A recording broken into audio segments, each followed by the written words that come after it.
special kind of guy to look at how far our nation has come and say, you know what we need to get back to? 1968. That was a great year in American politics.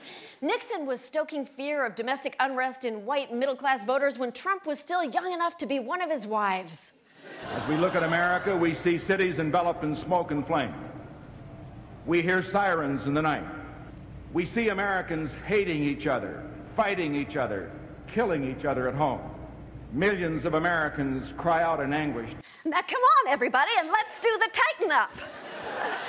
Like Trump, Nixon, the candidate, courted old white middle Americans made anxious by civil unrest, a group Nixon would later come up with a snazzy nickname for. So tonight, to you, the great silent majority of my fellow Americans, I ask for your support.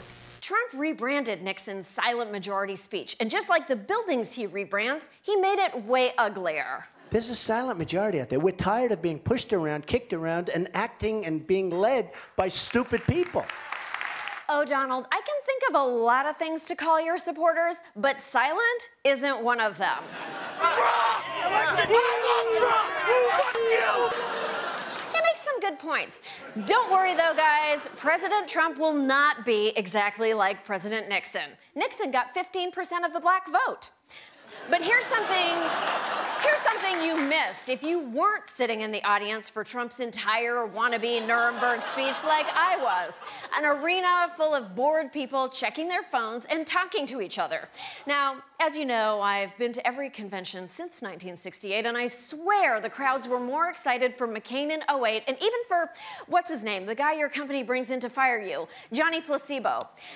So sorry, Donald, I know you were going for triumph of the will. Sadly, all you managed was triumph of the, well, but hey, buck up.